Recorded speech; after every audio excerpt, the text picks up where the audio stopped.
विद्यार्थियों नमस्कार, मैं विजेंद्र वर्मा एक बार फिर से स्वागत करता हूं। विद्यार्थियों, हम पढ़ रहे थे चैप्टर नंबर 3 आनुवांशिकी और आज हमारा टॉपिक है मेंडल के वंशागति के नियम। देखो, मेंडल के वंशागति को कहते हैं, आनुवांशिकता भी कहते हैं। तो आज हम बात करने वाले हैं मेंडल के वंशागति के नियम। इससे पहले हमने आनुवांशिकी शब्दावली की थी। आनुवांशिक की शब्दावली के बारे में हमने पढ़ा, कुछ परिभाषाएं हमने पढ़ी। तो आज हम उन आनुवांशिक की शब्दावली का प्रयोग करते हुए मेंडल के वंशागति के जो नियम थे वो पढ़ेंगे। तो मैं बात करता हूं मेंडल के वंशागति के नियम और अपना चैप्टर नंबर कौन सा था? 3 आनुवांशिकी, जेनेटिक्स।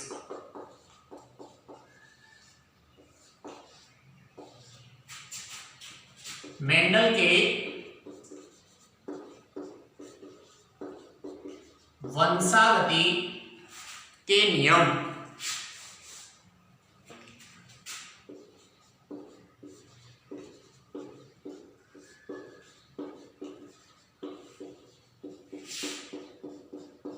वंशागति या इसी को क्या कह सकते हैं अपन? आनुवांशिकता।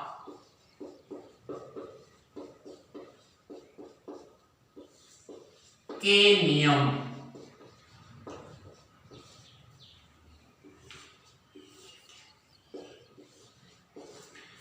देखिए, हमें ये तो पता है कि मेंडल ने प्रयोग किस पे किए थे?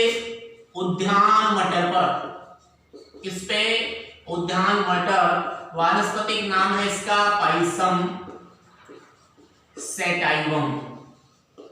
और हमें ये भी पता है कि मेंडल ने किस पे प्रयोग किए थे? आनुवांशिकता संबंधी प्रयोग किए थे। तो बात यहाँ हम कर रहे हैं मेंडल के वंशागति के नियम या आनुवांशिकता के नियम। यहाँ मेंडल ने आनुवांशिकता के 3 नियम पढ़ेंगे अपन। यहाँ कितने नियम पढ़ेंगे? 3 नियम पढ़ेंगे। फर्स्ट जो नियम है 1 नंबर पे आता है प्रभाविता का नियम। कौन सा नियम है? प्रभाविता का नियम। ठीक है। सेकंड में बात करूं तो सेकंड नंबर पे आता है, इसको बोलते हैं पृथक्करण का नियम। क्या बोलते हैं? पृथक्करण, या इसी को बोलते हैं युग्मकों की शुद्धता का नियम। युग्मकों की शुद्धता का नियम।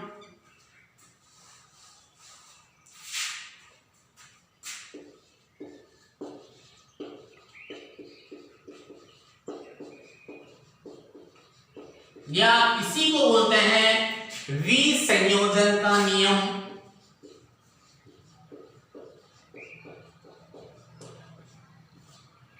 ठीक है। थर्ड जो आता है, थर्ड नंबर पे वो जो नियम है वो है इसका स्वतंत्र अपव्यूहन का नियम। देखिए, यहां मेंडल ने आनुवांशिकता संबंधी 3 नियम दिए। नंबर 1 आता है प्रभाविता का नियम। ठीक है। कई बार शॉर्ट क्वेश्चन पूछा जाता है मेंडल के वंशागति या आनुवांशिकता के नियम लिखिए, तो मेंडल ने 3 नियम दिए थे। प्रभाविता का नियम, पृथक्करण या युग्मकों की शुद्धता का, या विसंयोजन का नियम, और थर्ड आता है स्वतंत्र अपव्यूहन का नियम। कितने नियम है? 3 नियम। तो आइए सबसे पहले मैं बात करता हूं नंबर 1 प्रभाविता का नियम की। कौन सा नियम आता है? प्रभाविता का नियम। देखिए, हमने जब आनुवांशिक की शब्दावली पढ़ रहे थे तो उस दौरान हमने पढ़ा था एक संकर संकरण। कौन सा? एक संकर संकरण, द्विसंकर संकरण, त्रिसंकर संकरण और बहुसंकर संकरण। ये एक संकर संकरण और द्विसंकर संकरण यहां हम पढ़ेंगे। द्विसंकर संकरण, एक संकर संकरण जब एक जोड़ी युग्मविकल्पी लक्षणों के बीच कितने जोड़ी? एक जोड़ी युग्मविकल्पी लक्षणों के बीच क्रॉस करवाया जाता है या संकरण करवाया जाता है तो उसे कहेंगे एकल संकर संकरण। जब दो जोड़ी विपर्यासी लक्षणों के बीच क्रॉस करवाया जाता है तो इसे कहेंगे द्वि संकर संकरण। ठीक है, तो मैं बात करता हूं, देखिए ये एकल संकर संकरण से संबंधित यहाँ दो नियम थे मेंडल के, और वो थे फर्स्ट नंबर का जो नियम है प्रभावीता का नियम, और नंबर 2 पृथक्करण का नियम या युग्मकों की शुद्धता का नियम, या इसी को क्या बोलते हैं विसंयोजन का नियम। तो ये किससे संबंधित है? दोनों, नंबर 1 और 2 ये दोनों नियम थे एकल संकर संकरण से संबंधित। और बात करूं मैं थर्ड, जो अपना थर्ड नियम अभी लिखा था मैंने, स्वतंत्र अपयूहन का नियम, वो है द्वि संकर संकरण पर आधारित है। तो बात हम सबसे पहले करते हैं एकल संकर संकरण पर आधारित नियम। ठीक है,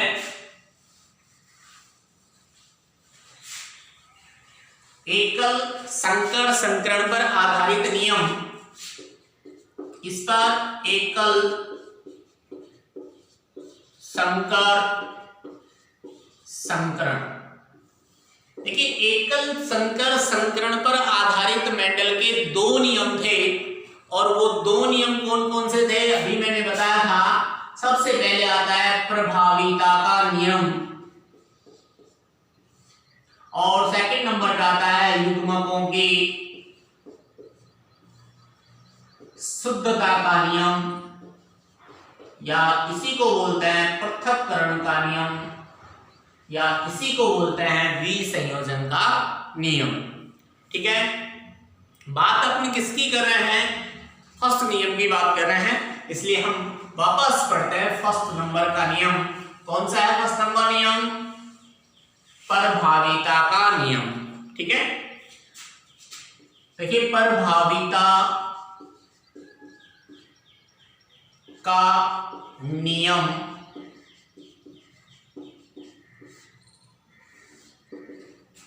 ये जो नियम है ये मेंडल के एकल संकर संकरण पर आधारित है, तो अपन लिखेंगे यह नियम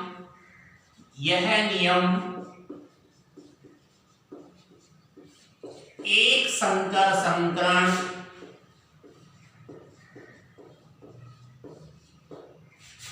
नियम पर आधारित है।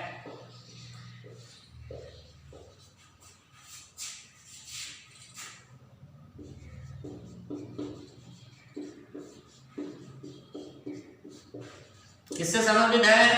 एकल संकर संकरण पे। देखिए नेक्स्ट में बात करता हूं, इस नियमानुसार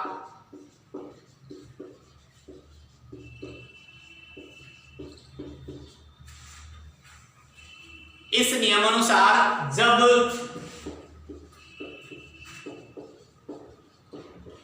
एक लक्षण के लिए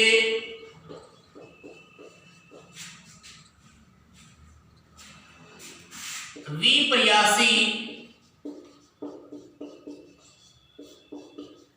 समयुग्मजी, इस नियमानुसार जब एक लक्षण के लिए विपर्यासी समयुग्मजी पादपों में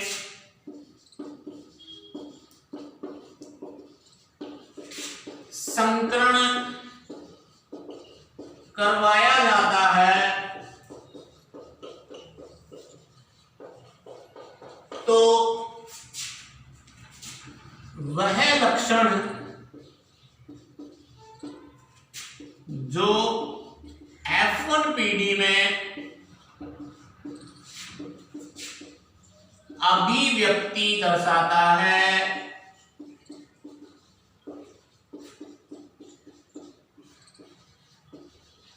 वह प्रभावी लक्षण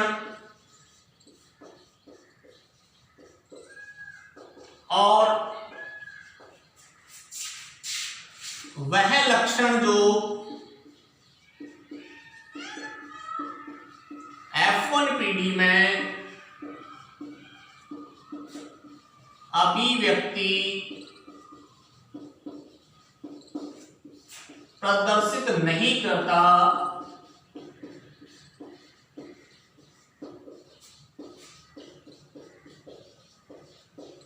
अप्रभावी लक्षण कहलाता है।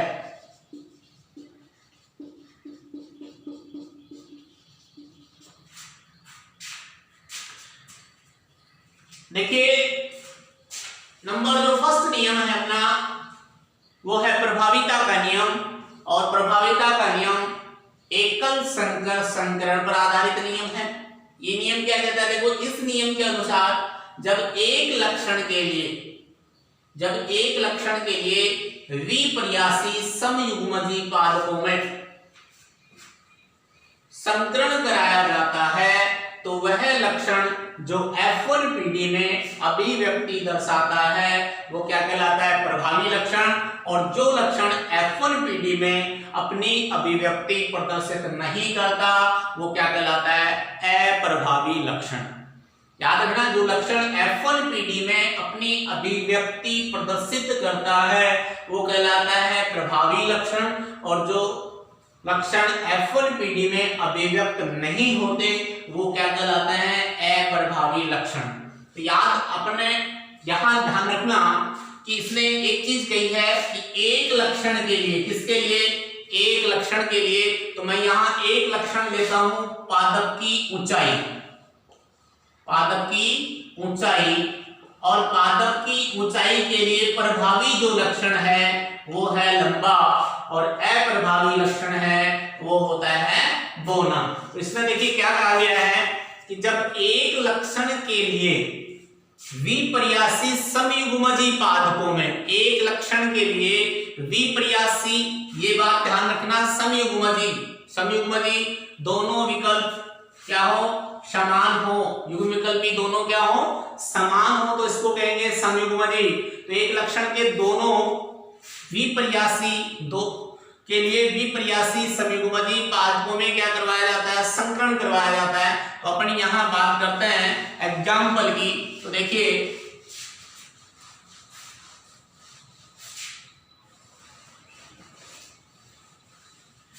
मेंडल ने इस प्रभाविता के नियम को समझाने के लिए क्या किया? समयुग्मजी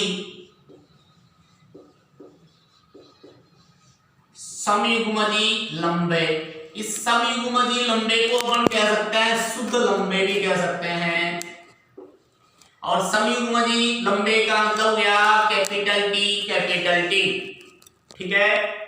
और नेक्स्ट था समयुग्मजी बोने, या शुद्ध बोने की बात करूं मैं तो बोने के लिए capital T, sorry small T, ठीक है। तो ये कौन सी पीढ़ी है? ये पेरेंट्स पीढ़ी है, इसको अपन जनक भी कहेंगे। क्या है ये? जनक, ठीक है।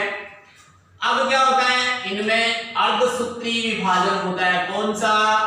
अर्धसूत्री।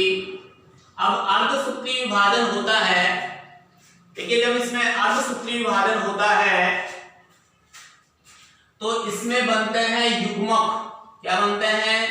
युग्मक। इसमें दो युग्मक, कैपिटल टी, इधर स्मॉल टी, ठीक है। जब इनमें संकरण करवाया जाता है, जब अपन इसमें क्लोज करवाते हैं तो ये बनेगा कैपिटल टी स्मॉल टी। इसका क्लोज इसके साथ करवाएंगे तो बनेगा कैपिटल टी स्मॉल टी। इसका क्लोज इसके साथ करवाएंगे तो कैपिटल टी स्मॉल टी, और ये क्लोज कराएंगे तो कैपिटल टी स्मॉल टी, ठीक है। तो देखिए ये भी लंबा, ये भी लंबा, ये भी लंबा और ये भी लंबा। चारों पौधे, सभी पौधे कैसे प्राप्त हुए? लंबे। और ये जो पीढ़ी है इसको क्या कहेंगे अपन? F1PD कहेंगे। कौन सी पीढ़ी है ये? F1PD। तो देखिए लास्ट में ये निकल कर आया कि F1PD में, कौन सी पीढ़ी में? F1PD में केवल प्रभावी लक्षण कौन सा है? केवल सभी पौधे, सॉरी F1PD में सभी पौधे कैसे प्राप्त होते हैं? बोलिए विषम युग्मजी। कैसे? विषम युग्मजी। विषम युग्मजी का मतलब यहां अपन ये भी लिख सकते हैं अशुद्ध। क्या होता है? अशुद्ध लंबे प्राप्त होते हैं। F1PD में सभी पौधे कैसे प्राप्त हुए? अशुद्ध लंबे। अशुद्ध लंबे का मतलब हुआ कि F1PD में केवल लंबेपन का लक्षण, कौन सा? लंबेपन का लक्षण कौन क्या है? प्रभावी। और बौनेपन का लक्षण क्या हो गया? अप्रभावी। ठीक है, फिर से सुनना एक बार। ये जो नियम है एकल संकर संकरण पर आधारित है। इस नियम के अनुसार जब एक लक्षण के लिए विपर्यासी समयुग्मजी पादपों में, एक लक्षण कौन सा लिया हमने? पादप की ऊंचाई, और ऊंचाई के दो युग्म विकल्पी थे, तो एक प्रभावी लक्षण और एक अप्रभावी लक्षण। तो प्रभावी ये कैपिटल टी और अप्रभावी स्मॉल टी, क्योंकि हमने पढ़ा था लंबा प्रभावी है और बौना अप्रभावी है। ठीक है, तो विपर्यासी समयुग्मजी पादपों में संकरण कराया जाता है तो वह लक्षण जो F1PD में प्रकट होता है वह प्रभावी लक्षण, और जो लक्षण F1PD में प्रकट नहीं होता है वो क्या कहलाता है? अप्रभावी लक्षण। और इसी को क्या कहते हैं? प्रभावीता का नियम कहते हैं।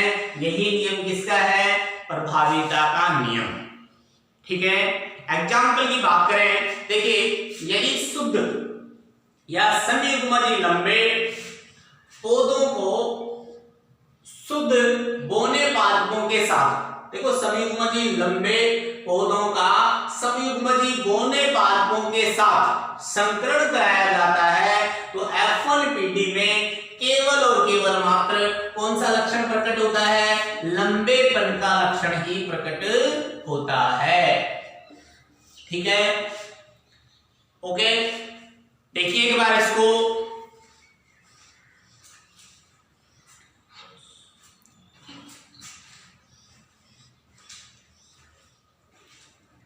F1PD में ये जितने भी पौधे प्राप्त हुए कैसे थे?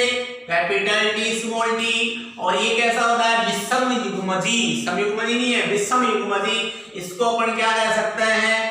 अशुद्ध भी कह सकते हैं, और या इसको अपन संकर भी कह सकते हैं। क्या कह सकते हैं? संकर, क्योंकि ये लंबे और बौने के संकरण कराने से प्राप्त संकर पौधा है। ठीक है, नेक्स्ट बात करता हूं मैं सेकंड जो नियम है,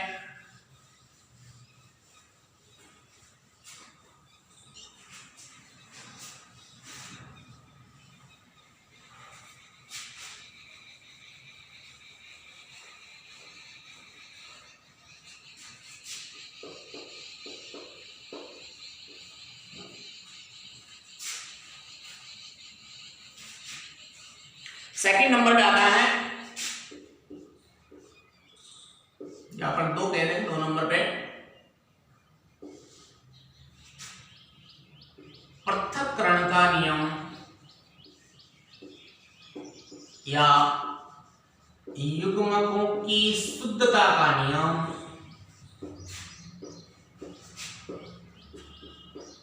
या विसंयोजन का नियम।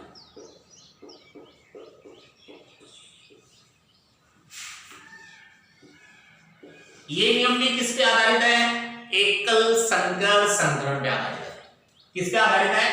एकल या एक संकर संकरण। ठीक है, एक संकर संकरण पे आधारित है। देखो कई बार पूछा जाता है मेंडल के एकल संकर संकरण पर आधारित नियम लिखिए, तो 2 हैं। कौन कौन से? प्रभाविता का नियम और दूसरा पृथक्करण का नियम या युग्मकों की शुद्धता का नियम या विसंयोजन का नियम। ठीक है, देखिए इस नियम में क्या होता है? इस नियम के अनुसार, ध्यान से सुनना, इस नियम अनुसार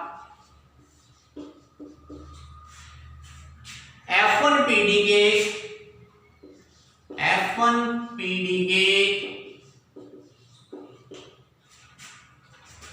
विषम युग्मजी, F1PD में क्या प्राप्त होता है? विषम युग्मजी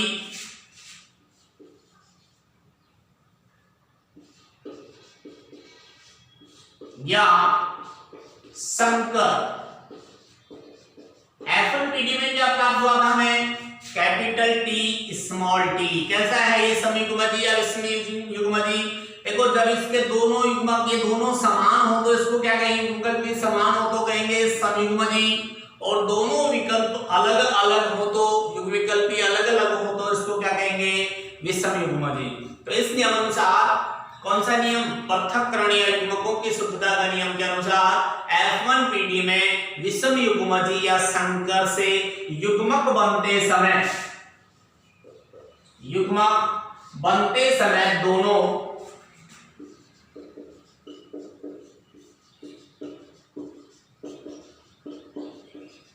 दोनों युग्म विकल्पी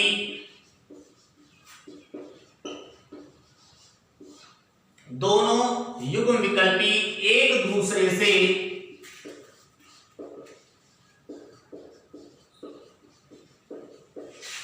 पृथक होकर अलग अलग युग्मकों में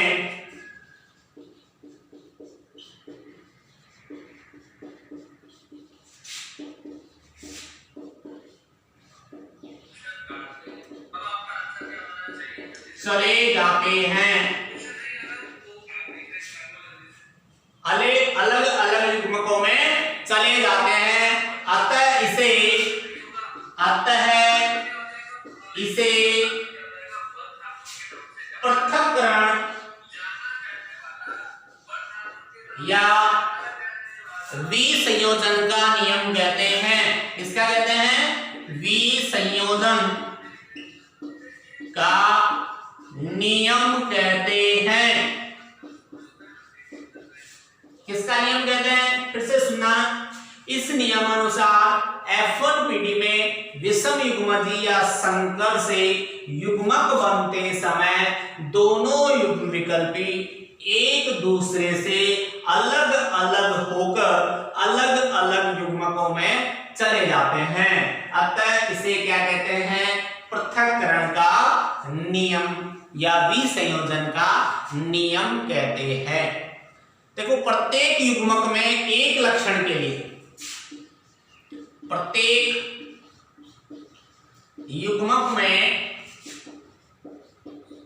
एक लक्षण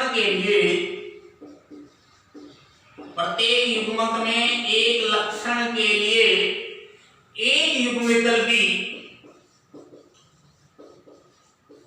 एक युग्म विकल्पी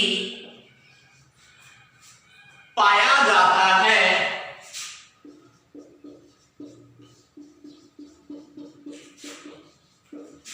अतः इसे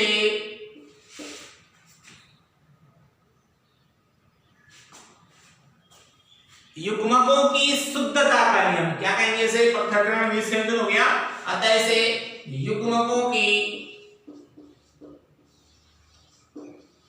शुद्धता का नियम भी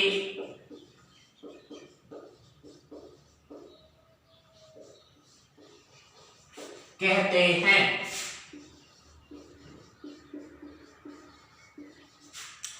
देखिए ये नियम एकल संकर संचरण पर आधारित है।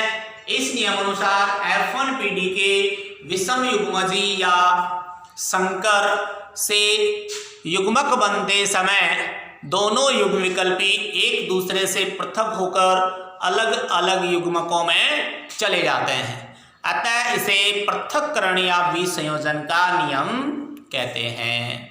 देखो अलग अलग पृथक हो जाते हैं, अलग अलग युग्मकों में चले जाते हैं, इसलिए इसे कहते हैं पृथक्करण का नियम। और प्रत्येक युग्मक में एक लक्षण के लिए एक युग्म विकल्पी पाया जाता है, इसलिए इसे क्या कहते हैं? युग्मकों की शुद्धता का नियम भी कहते हैं। ओके, ये तो था नियम। अब मैं बात करता हूं इसके एग्जाम्पल की। किसकी बात करते हैं? इसके एग्जाम्पल की। तो ये इसका नियम ध्यान रखना, और नियम को ध्यान रखते हुए एग्जाम्पल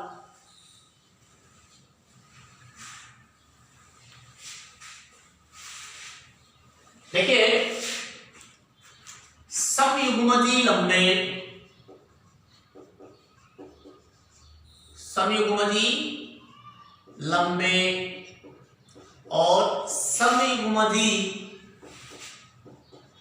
बोने, समयुग्मजी लंबा कैपिटल टी, समयुग्मजी बोना स्मॉल टी, ठीक है, का संकरण कराया जाता है। इनका क्या करवाया जाता है? क्रॉस। तो ये कौन सी पीढ़ी है? पेरेंट्स पीढ़ी, या इसको अपन कहेंगे जनक पीढ़ी है। हमने पढ़ा भी था जनक पीढ़ी आनुवंशिकी शब्दावली में। अब इसमें क्या होता है? अर्धसूत्री विभाजन। तो इसमें ये क्या बनेंगे? बोलिए, ये युग्मक बनेंगे। क्या बन जाते हैं? इनको कहेंगे युग्मक, ठीक है। अर्धसूत्री विभाजन हुआ, क्या बन गए? युग्मक बन गए। अब इनमें क्या होता है? क्रॉस होता है। तो अभी हमने करवाया था F1 पीढ़ी। तो F1 पीढ़ी में जब इनके बीच में क्रॉस करवाया जाता है तो सभी पौधे कैसे प्राप्त होते हैं? बोलिए, विषम युग्मजी,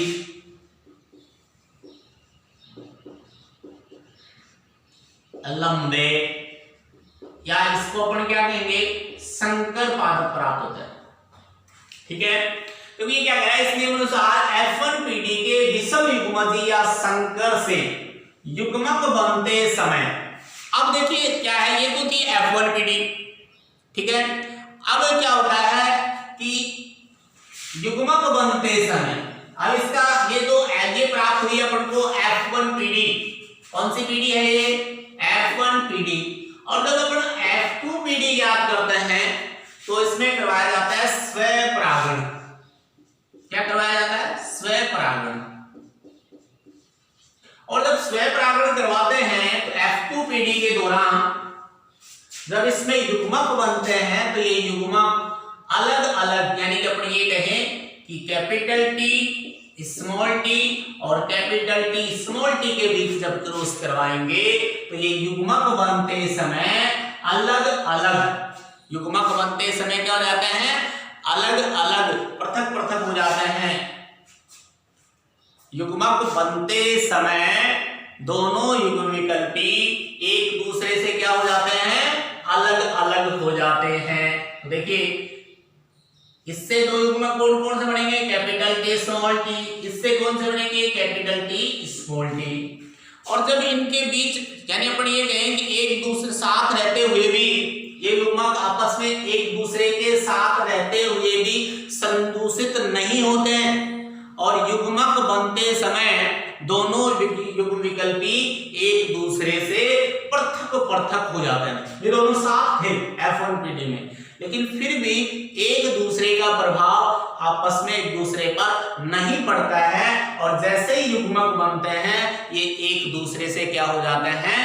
अलग अलग युग्मकों में चले जाते हैं, अलग अलग होकर अलग अलग युग्मकों में चले जाते हैं। और इसकी F2 पीढ़ी अपन याद करें, देखिए कौन सी पीढ़ी याद करेंगे? F2। तो देखिए, इसका क्रॉस इसके साथ करवाएंगे तो क्या होगा? Capital T. इसका क्रॉस तो क्या जाएगा? Capital T small T. इसका क्रॉस करवाएंगे तो कैपिटल टी स्मॉल टी, और इसका क्रॉस करवाएंगे तो स्मॉल टी। ये बोलिए, ये कैसा है? ये है शुद्ध लंबा या समयुग्मजी लंबा।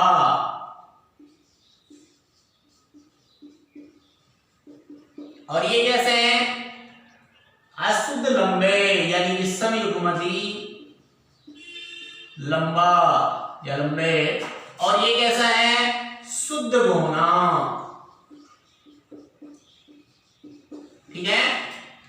तो कितने पादप प्राप्त हुए? चारों में एक शुद्ध लंबा, दो अशुद्ध लंबे और एक शुद्ध गौना, ठीक है। तो इसका लक्षण पर रूप अनुपात क्या हुआ? देखो, इसका अपन लक्षण पर रूप अनुपात निकालेंगे।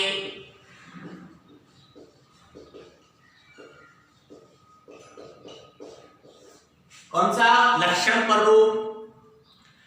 फिनोटाइप। इस लक्षण पर रूप को क्या बोलते हैं? फिनोटाइप। क्या बोला जाता है? फिनोटाइप, ठीक है। फिनोटाइप कितना होगा? लंबे कितने हैं? 3, बौने कितने हैं? 1, क्योंकि ये तीनों पौधे कैसे प्राप्त हुए? लंबे, और बौना हुआ 1, तो लक्षण पर रूप हुआ इसका लक्षण पर रूप अनुपात 3:1। और अपन बात करें जीनोटाइप की, यानी जीन पर रूप अनुपात की, तो जीन पर रूप अनुपात देखो कैसे निकालते हैं, ध्यान से सुनना। कैपिटल टी की संख्या कितनी है, एक बार है। कैपिटल टी स्मॉल टी कितनी बार है, दो बार है। स्मॉल टी कितनी बार है, एक बार है। तो जीन पर रूप अनुपात आ गया इसका 1:2:1। याद रखना क्वेश्चन ऐसे पूछा जाता है, एकल संकर संकरण, किसके लिए, एकल संकर संकरण का जीन प्ररूप अनुपात व लक्षण प्ररूप अनुपात लिखिए। तो जीन प्ररूप अनुपात कितना होता है, 1:2:1 और लक्षण प्ररूप अनुपात 3:1 होता है। और इसकी जगह अगर द्विसंकर संकरण पूछ लिया जाए तो हम अगले नियम में बात करेंगे। अगला नियम कौन सा था, स्वतंत्र अपयूहन का नियम, जो किस पे आधारित है, द्विसंकर संकरण पे आधारित। तो ध्यान रखना, एकल संकर संकरण का लक्षण प्ररूप और जीन प्ररूप अनुपात पूछा जाए तो ये प्राप्त होते हैं, और द्विसंकर संकरण का अभी हम पढ़ने वाले हैं। ठीक है, तो ये था। अब देखिए अपन, ये तो था डायरेक्ट। अब मैं बात करता हूं चेकर बोर्ड की। इससे अपन चेकर बोर्ड भी बनाएंगे। देखो F2PD का जब चेकर बोर्ड बनाते हैं, किस पीढ़ी का, F2PD का चेकर बोर्ड, कौन सा बोर्ड, चेकर बोर्ड। ठीक है, देखो कैपिटल टी स्मॉल टी, इसका तो किसके साथ, कैपिटल टी स्मॉल टी के साथ।